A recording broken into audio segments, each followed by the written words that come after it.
Market is up by 102 points. APBI ceiling na naman.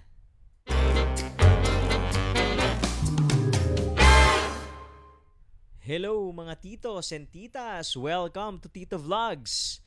Today, it's a Tuesday, no? Month end po, no, mga titos and titas. Ay maganda ang closing ng ating market, no? Mukhang marami na namang binihisang bintana. Mga titos and titas, ha? Sabi na sa inyo maganda ang closing dahil nga hindi lang month end, ano? Quarter end pa, second quarter end, no? Ending natin, and yung first half ending. Kaya kailangan maganda-ganda ang ating mga bintana, no? Kaya maganda yung ating closing, mamaya sisilipin po natin, ha. Kasama diyan, syempre, yung ating mga favorites, no? Yung dito. Gusto niyo ba silipin? Ay, silipin natin 'yan. Yung yung APBI, tapos yung request ng ating Patreonatics, yung Ani. Tsaka syempre, para doon sa mga tech talkers, ay silipin na rin natin. Okay? So, let's pray po muna, mga titos and titas. Dear Lord, we praise and glorify you for your faithfulness and provision. We ask you to bless us and guide us as we journey towards this chaotic world of the stock market. Amen, amen, amen. Okay, mga titos and titas, no? Yung mga napadaan lang po dito sa ating vlog. Ito pong Tito Vlogs ay channel about the stock market na kung saan ay kinukwento po natin yung ating 12 years of experience, no? Yung mga pains and gains sa isang full cycle, isang bear market at saka isang bull market, no? Yang pong mga kwento ho na yan ay tinawag nating mga Tito moves. Yan, kaya ho yung mga naghahanap po dyan, no? Ng mga matitinding technical analysis and malulupit na fundamental analysis ay kokonti lang ho dito yan. Hindi ho ganun karami, no? Ang mga ganyang analysis dito. Pero mas marami ho dito yung mga practical analysis, no?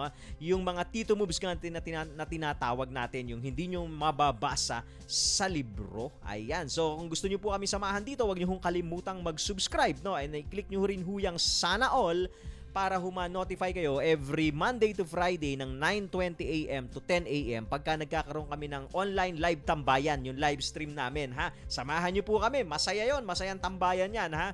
Pag open ng market ay naka-live stream tayo, 9:20 yan, ha, simula. Samahan niyo kami dito sa tambayan, okay? So, meron din ho kaming ginawa dito, no, yung starter kit. Yan.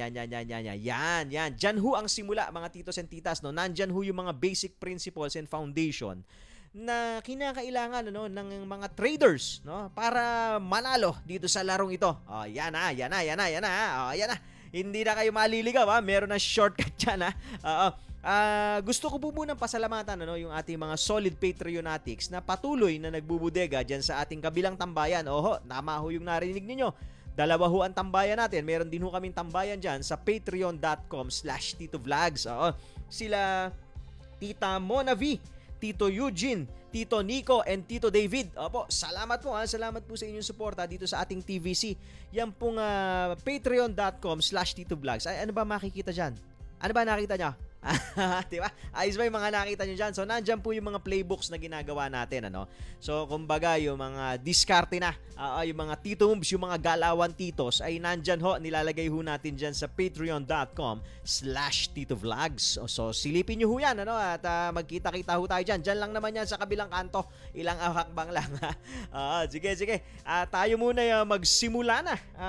Teka muna. Mukhang may gustong magpa-shoutout dito, si Tito Aldo ng Davao. Shoutout sa iyo diyan, ha, Tito Aldo ng Davao, ha. So simulan natin yung ating market summary. Ito po, mga titos and titas, no, maganda ang closing kasi nga ay month end, ha. 102 points. Lahat ng sector ay green, ha. Okay, angatan lahat, ha. Ang meron ho tayong 118 na gainers and 70 ang ating losers. Bago tong ano ng Investagram ngayon, ha. Medyo iba kulay, ha. Ayos po to, ha, mga titos natin sa Investagram. Mabuhay po kayo, ha. Salamat ho dito sa inyong palibre. So meron ho tayong meron tayong net foreign selling continuously. Palabas ng palabas ang pera ng mga foreign sa atin. highest nga no nung parang first quarter ba yon yung binalita natin kahapon hindi bale yung mga locals natin marami pa naman daw mahuhugot sa pitaka na dadalhin dito sa stock market. Pagbukas ng pitakang ganyan, meron pa ako etneb dito nilagay yung etneb, di ba? Itulak naman yun pagsama-sama yung mga etneb, malaki rin yan mga titos and titas. Yan ang mga bigay. So hindi bale dahil kahit papano ay nasasalo ng ating mga locals itong mga binabato ng foreigners. Okay, so yan po punta ho tayo, mamaya sisilipin natin yung chart pero bago yan, sumilip po muna tayo sa ating mga tabalites. Ayos, eto, hindi masyado maayos. BPOs face slowing growth this year. Okay, so eto alam nyo naman yung mga previous balita natin sa inyo, may mga magagandang news tayo regarding BPOs na continuously may mga BPOs na nagha-hire, okay? At may mga BPOs na tuloy-tuloy pa rin yung trabaho. Yun nga lang, syempre, when it comes to growth, syempre may mga projections yan ng growth, So, sinasabi nila dito na medyo babagal. Hindi naman sinasabing zero growth, pero sinasabi babagal. Okay, so sabi dito sa news ng Business World, many business process outsourcing companies expect flat growth or a contraction. Gusto pa contraction. Okay na kami doon sa flat. Hahanginan na lang namin yan. While some big businesses still hope to grow by single digit amid the pandemic, according to an informal poll conducted by Information Technology and Business Process Association of the Philippines. Okay, so meron palang ganyan yung IBPAP. Ayan, IBPAP sila daw. So yung may 70 member company sila. So wherein 18% of the respondents said they expect revenues to contract and 36% sees businesses to remain flat this year. Okay, so hindi kagandahan balita pero sabi nga natin alam ko nabasa ko nung isang beses yung galing kay Tito Jack Ma, sinasabi niya doon in Tagalog, itatranslate ko na lang dahil hindi ko na matandaan yung English para sinasabi niya doon, huwag ka na daw mag-expect ng profit ngayon 2020. Yung nakasurvive lang tayo sa negosyo ngayon 2020 at tayo ay buhay at healthy, parang kumita na rin daw tayo. Yan ang sabi ni Tito Jack Ma. Totoo po yan, si Tito Vlogs po ay negosyante, para sa mga hindi nakakaalam, meron ho tayong maliit na negosyo, gumagawa ho tayo ng mga kiosk, food cart, tsaka mga fit out sa mga malls, So, yan ho principle ho na ni Jack Ma. Isa ho sa ina-adapt natin ngayong trying times, Kaya ho tayo kahit papano ay survival nga. Yun nga, sabi nga natin, madalas ko nang sinasabi, naririnig nyo dito, na kailangan po nating makasurvive lang dito sa 2020 kasi come 2021, maganda naman ho ang forecast ng ating mga economist. Okay. So, yan po. Hindi kagandahan balita pero at least sabi nga natin kung may trabaho ho kayo ngayon, mga titos and titas, kayo ay nagtatrabaho ngayon, meron pa kayong trabaho, may sinusweldo pa kayo, ay malaking pasasalamat na ho yan, kaya pagbutihin natin. Next balita, eto. Two Philippine offshore gaming operators o mga pogo have exited the country. Eto rin. Eto hindi rin kagandahan balita. Bakit ho, Kasi yung mga ibang balita po natin sa inyo, sinasabi nga ho natin doon na yung pogo sana ang sasagip sa atin because of their taxes, kahit papaano makakatulong sa pag-rebound ng ating economy. But mukhang nagkakaproblema ayaw yata magbayad ng tax nito mga taga-pogo, ay yun na, sige na, babay na daw. Oo, ganyan ho talaga, So hindi ho masyadong magandang balita ito dahil may mga listed companies sa ating stock exchange na kung saan yung mga pogo operators ay umuupa ho sa kanilang mga buildings, yung mga kanilang condominiums, mga buildings, yung mga township at flagship projects nila, may umuupa ho mga pogos yun ang isa. Pangalawa, syempre, yung tax na makukuha dito ay sayang naman sayang naman.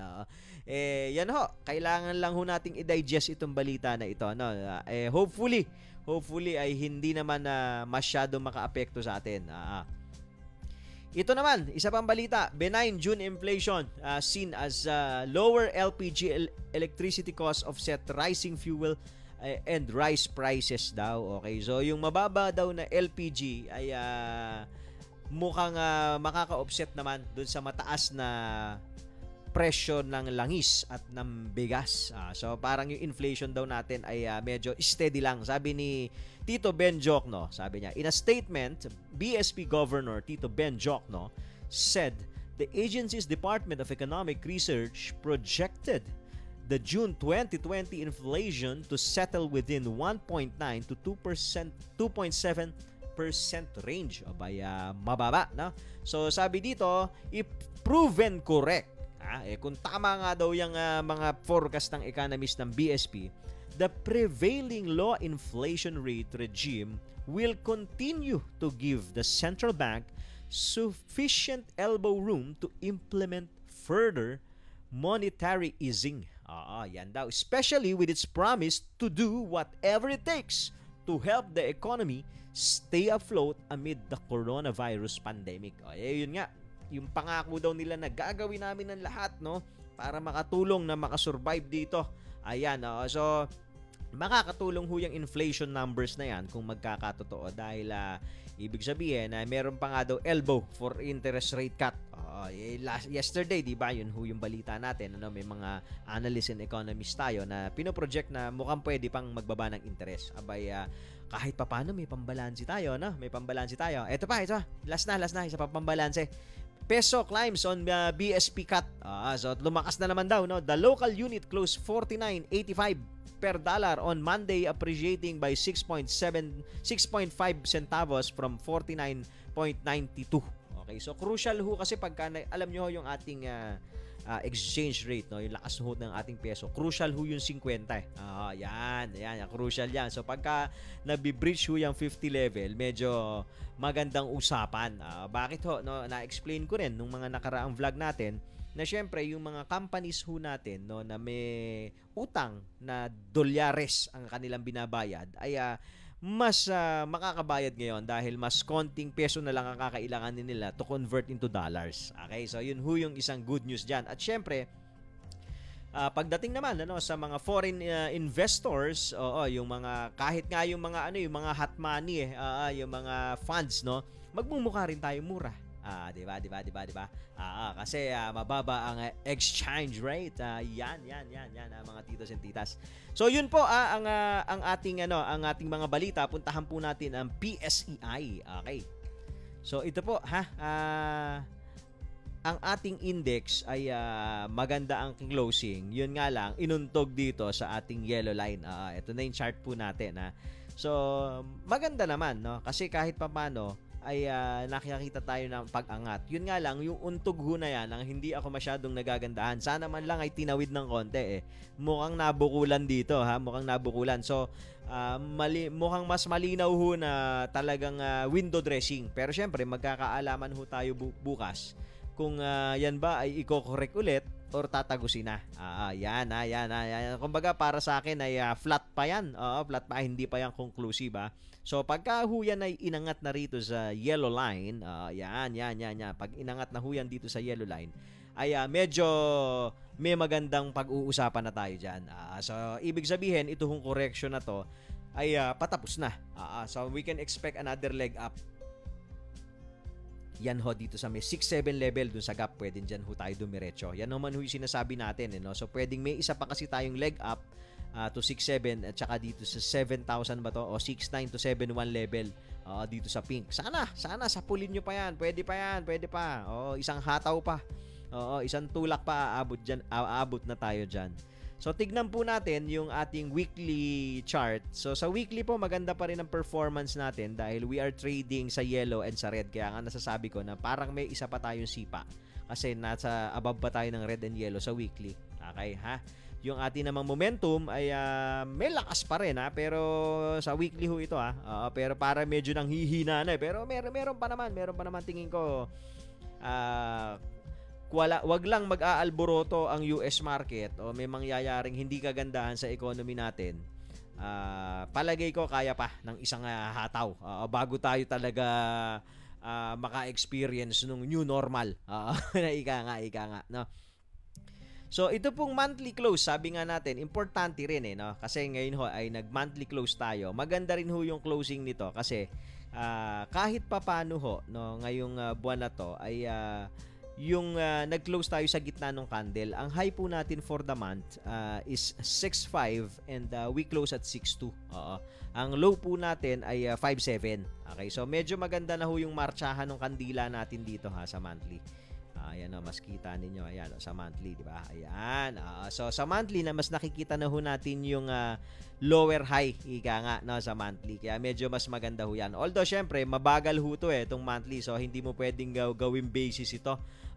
Kumbaga, kung siguro kung ikaw ay super duper long term investor, pwede. Pero kung katulad ka ni Tito Vlogs, no, na position trader, speculator, mahirap gawing basis ho yung monthly. Okay? Puntahan po natin mga titos and titas sa pagkakataong ito yung mga favorite natin. Unahin natin yung APBI Unahin natin to Ito, sabi ko kahapon mukha isisiling na naman. Abay, nakinig! Siniling nga! Siniling nga! Medyo gumaganda yung forma niya kasi hindi masyado magkakalayo kasi nga dahil dito sa mataas na to. So, kumbaga parang pagka tinignan mo, parang flat pa rin siya, no? Kasi ito ho yung ano level na to? 40, no? 40 level. Ito yung opening niya. Tas kanina parang handles dun din sa level na yon na touch yung 41 level. Dun din tayo nag-close. Okay, so okay pa, nag-ceiling pa. Maganda rin yung volume. Medyo dumadami na, no? So, ibig sabihin, nagkakaroon na ng liquidity itong pagte-trade nitong APVI. So, what can you expect in the coming days? Siyempre, volatile pa rin ho yan with upward bias pa rin habang nagdi-distribute pataas, ano? So, makikita ho natin yan. So, titignan natin kung kaya pa bang isiling. If not, ay pwedeng umangat pa rin, ano? Kasi mukhang unti-unti na silang naglalabas ng shares. Hindi sama ng loob. Tignan ho natin yung 5-minute chart nito. Parang ano ba to? Flat pa rin, no? Yung 5-minute chart. Yung 5-minute chart niya, flat pa rin. So, pwedeng bukas kung magsisiling na naman ho ito. Saan ba tayo pwede? Ito ba? Ano ba ceiling nito? Plus 20. So, sa mga 60. Ayan, ito. Sakto dito. Mga nandito ho siguro yan. Mga 63 siguro. Yan. Mga nandito ho yan. Pagka siniling ho uli bukas yan. So, isang flat na naman. Kung gusto yung sunduin nyo, nasa 200, pero syempre, mga titos and titas, as always, no, pagka ganitong klaseng trade ho, ay syempre, take extra caution, parang casino na datingan nito only bet yung mga fun money o yung mga money that you can afford to lose kasi hindi ho natin masasabi anytime kung baka mag-collapse, ano. Yun ho, so take extra caution pagka ganito ho yung mga trades, okay? Punta po tayo sa ANI, at silipin lang natin, nire-request ho kasi ng ating Patreonatics. Ayan. Yung ANI ay flat pa rin. Sa daily ho ay flat medyo nagdidelikading dahil nagte-trade na ho dito sa below ng red line. Pero may ugali naman ho siya, no? Kung titignan nyo ho, may ugali siya na nagte-trade talaga below red tapos sinasampa rin. So, ito consolidation phase po ito. Mga titos and titas, ano yung nagtatanong. So, nasa consolidation siya, flat na flat pa rin. And sa kanyang weekly chart, ganun pa rin. Paangat, tignan nyo, paangat ho yung kanyang weekly MACD pero flat ito. Kasi nga, ang bias ng MACD, yung momentum niya, nakaporma na siya paakyat sa dahan-dahan na siya umaakyat kahit na flat tayo nagte-trade dito, ano. So, kung mabe-break natin siguro tong area na to, tong 836, no, 850 level, medyo magkakaroon na ho ng forma to. Magkakaroon ng forma paakyat. Yan ho ang ANI, Hindi ko lang alam ano catalyst ayun. Ito, tama, may guhit pa ako. Mukhang dito ako nakasakay dati. Diyan. Yung dati ko pang guhit yan. Sige po, punta ho tayo sa next. Yung MM naman. Ito, silipin natin yung Mary Mart. Itong Mary Mart po, mga titos and titas, ay sabi nga natin, may ginuhit tayong trend line. Ayan. Kahapon, nag-close below pero sabi ko mukhang hindi, para sa akin hindi yan convincing kasi nga hindi pa yung buong body tine-trade dun no.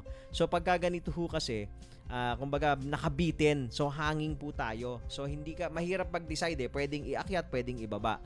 So kanina ho, mga titos and titas, ay up tayo ng I think 7% no? Tama ba ako? Tignan natin ha.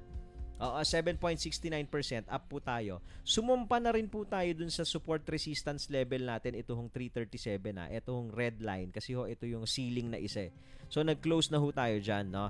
So, what can we expect in the coming days? We're expecting this, the price to go back here na dito sa trend line. So, kumbaga ito parang nag-shake out ito, nanakot.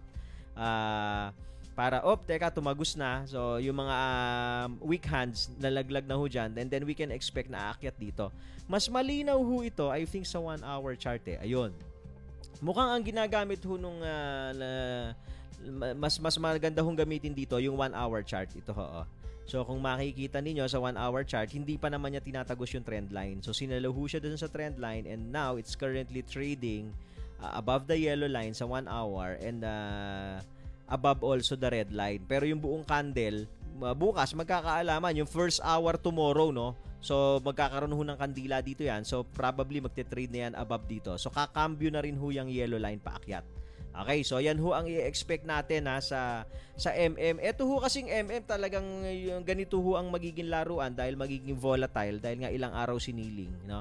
After the IPO. So expect po natin talaga yan na medyo volatile ho itong trade na to. So kaya take extra caution pa rin, ano? So yung bodega importante po dito, no? So until hindi ho natin nabi-breach yan, nabi-break yung 450 level. So yan ho, pwedeng bodega zone ito para sa akin, nandyan. Sabi nga natin noon yung mga previous vlogs natin, buy near this line. Yan, sabi natin, di ba? Buy near this line. So, pag tinatouch ho yan line na yan, so yun, pwede kang bumili dyan. Kasi pwedeng hatawin na naman yan in the coming days, lalayo na naman, tapos babalik na naman ho somewhere here, di ba? So, parang magaganon yan hanggang sa maipit ho sa 450. And then, it will eventually decide kung i-break niya yung 450 or i-break out niya or i-break down niya yung 450. So, kumbaga mag-iipitan ho yan dito sa triangle. So, yan ho ang ine-expect natin sa M&M's. Puntahan na po natin yung ano na ba tayo? Sino na ba pumuntahan natin? Si Dito na. Apat lang pala to. Last na to, si Dito. So, puntahan na po natin yung Dito. Ito, ayan. Yan po ang ating Dito, mga titos and titas. Kanina po ay nag-close tayo ng konti lang, no? 370. Up lang tayo ng half a percentage points, no? 0.5% lang po ang inangat po natin, ha? So, we are still trading dito ho sa rectangle na ginawa natin. Okay, if you will notice, meron ho tayong ginawang rectangle dito. Ito yung unang bodega stage natin. Yan, yung rectangle na yan. So, nagkaroon ho tayo ng pangalawang bodega zone. Ito, nag-rectangle din ho yan. So, ngayon, nagkakaroon ulit. Ayan, nagkakaroon ho ulit. Nagte-trade ho ulit dito sa loob nitong rectangle natin. So, nag-cross na po yung yung yellow line sa pink line. Okay, so bullish ho tayo dyan. But what we are expecting here is to touch muna tong yellow line. Yan. Dikitan muna ng konti kasi ganoon naman ho ang ugali niya. Tignan niyo ho yung consolidation na to, di ba? Lumayo from the breakout, lumayo ho itong mga candles dun sa yellow line. And then habang nagko-consolidate, tinatch niya. Ayun. So pwedeng ulitin ho yung ugali na yan. Okay, so pagka-touch ay yun na ulit, pwedeng bombahin ulit, di ba? So pwede hong ganun ang gawin, ha. Yan suggestment lang naman, suggestment no. Suggestion lang naman yan. Baka lang naman gusto niyo ulitin yung ginamit niyo ho dito, yung playbook niyo rito. Pwede niyo namang i-apply ho yan dito. Yan mga titos and titas. Meron ho tayong playbook niyan doon sa patreon.com/titovlog. So pwede niyo silipin yan. Dun sa kabilang tambayan. Okay. So, mga titos and titas, yan po muna ang ating Market Summary Tuesday edition. Maraming salamat po sa inyong patuloy na panonood. Huwag niyo hong kalimutang bombahin ang like, ha? Huwag niyo kakalimutan bombahin yung like, ha? So, again, thank you very much po for watching. Always trade wisely. Happy month end! Bye!